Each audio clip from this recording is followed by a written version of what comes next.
আমাদের যে বোর্ডটা ছিল সেটাকে অবৈধভাবে ভাঙা হয়েছে, সেটা আইসিসিও জানে এবং ন্যাশনাল স্পোর্টস যারা করে তারাও জানে। সো এখন let's wait for the time. Islam বুলবুলের এই পদক্ষেপকে তীব্র নিন্দা জানাচ্ছি। আপনার মতো একজন গুণী মানি একজন ভদ্র মানুষ আপনাকে ভাবছিলাম, কিন্তু আপনার ভদ্রতার আড়ালে যে এরকম অভদ্রতা লুকিয়ে আছে, বাংলাদেশ ক্রিকেটকে যেন ফান্ডিং না করে আইসিসি, রীতিমতো ভয়াবহ চিত্র কিন্তু সামনে চলে এসছে আমাদের সাবেক বিসিবি প্রেসিডেন্ট আমিনুল ইসলাম বুলবুলের বিরুদ্ধে। যখনই তামিম ইকবাল ভালো করার চেষ্টা করতেছে, যখনই তামিম ইকবাল দুর্দান্ত কিছু দেওয়ার চেষ্টা করতেছে, ঠিক তখনই যেন হাজির হয়েছেন আমিনুল ইসলাম বুলবুলের এক বেফাস মন্তব্য, বেফাস চিঠি।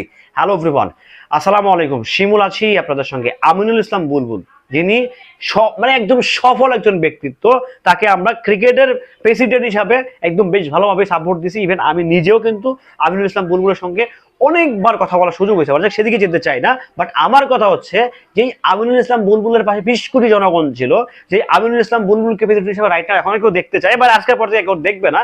সেই আমিনুল ইসলাম বুলবুল বাংলাদেশ ক্রিকেট যেন ধ্বংস হয়ে যায়, বাংলাদেশ ক্রিকেট যেন নিষিদ্ধ হয়ে যায়, বাংলাদেশ ক্রিকেট যেন আর কোথাও খেলতে না পারে, সেরকম ভাবে আইসিসিকে একটা ভয়াবহ চিঠি দিলেন। ভাই, আপনি প্রেসিডেন্ট পদে নাই, আপনি প্রেসিডেন্ট না, আপনি সবকিছু বাদ, আপনি তো একজন বাংলাদেশের নাগরিক, আপনি তো দেশের মানুষ। আপনি দেশের মানুষ হয়ে, দেশের নাগরিক হয়ে কিভাবে দেশের একটা সংস্থার বিরুদ্ধে, ঠিক আছে আপনাকে জোর করে সরাইছে, যেভাবে সরাইছে, ঠিক আছে আপনাকে জোরপূর্বকভাবে সরানো হয়েছে, বাট তারপরেও তো আপনার একটা দেশপ্রেম আছে, একটা দায়বদ্ধতা আছে। সেই দায়বদ্ধতার জায়গা থেকে কি আপনাকে মানে অন্তত দেশ নিয়ে একটু ভাবা উচিত ছিল না? একটা আবার চিন্তা করেন, মানুষ আসলে ভাই ক্ষমতা যখন হারায়, মানুষ যখন ক্ষমতাচ্যুত হয়, যেভাবেই হোক যখন হয় না, তারপরে তারা মাথা কাজ করে না, ভুল ভাল যত রকমের উল্টা পাল্টা যা আছে সব কিছু করার জন্য প্রস্তুত, একদম হাত পা দিয়ে বয়ে থাকে।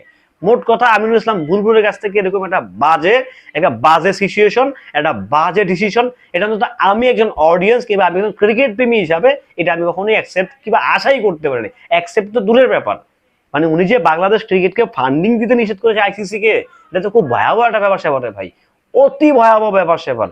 আমিনুল ইসলাম বুলবুল কি ওনার কি কোনো কম আছে, কমতি আছে? তাহলে এখন এই যে উনি যে ওনার যে চিঠিটা ফাঁস হইলো এখন, তাহলে কি দাঁড়ায়? আমি ইকবাল সঠিক, কিংবা এই ক্যাবিনেট যারা এখন হচ্ছে নির্বাচিত হয়ে যে প্যানেলটা আছে তারা সঠিক, তাই না? ভাই, একটা জিনিস হচ্ছে যে আপনাকে সরানো হয়েছে ঠিক আছে, বাট দিন শেষে কিন্তু আপনার দেশ বাংলাদেশ, আমার দেশ বাংলাদেশ ক্রিকেটটা বহির্বিশ্বে খেলতেছে। সো এটাকে ফান্ডিং বন্ধ করে দেওয়ার আপনি বা বলার কে ভাই? ফান্ডিং বা কেন বন্ধ হবে? এটার ফান্ডিংটা কোন পয়েন্ট অফ ভিউ থেকে বন্ধ হবে? বাংলাদেশ ক্রিকেট কি জুয়া খেলতেছে? মানে এটা তো খুবই অত্যন্ত, আমি এই ব্যাপারটা মানতে পারতেছি না। মানে আজকের পর থেকে মানে আপনার প্রতি বুলবুল ভাই যতটুকু ভালোবাসা ছিল, সেই ভালোবাসাটা পরিপূর্ণরূপে গায়েব হয়ে গেল। আপনার মধ্যে একজন স্বচ্ছ নাগরিকের কাছে এরকম অস্বচ্ছ কাজ আসলে সত্যি আমরা আশাবাদী না, আমরা হতাশ। আমরা যারা আপনাকে ভালোবাসতাম, আমরা সত্যি হতাশ। আমরা হতাশ হয়েছি আপনার এই অ্যাক্টিভিটিসের কারণে। সত্যি খুবই মর্মাহতক, খুবই দুঃখজনক, খুবই ভয়াবহ ব্যতিরিকজনক। যদি এটা আইসিসি তো জীবনে অ্যাপ্রুভ করবে না, ওনারা বাজারে কিংবা মার্কেট যাচাই করবে কিংবা মার্কেট বিশ্লেষণ করবে, দেন তারপরে ওনারা অ্যাপ্রুভ করবে। বাট যে কাজটা হইলো এটা তো খুবই ভয়ানক, খুবই ভয়ঙ্কর, খুবই ভয়ঙ্কর। ভালো থাকবেন, সুস্থ থাকবেন। ব্যাপারটা আসলে কেমন আপনারা নিশ্চয়ই জানাতে পারেন।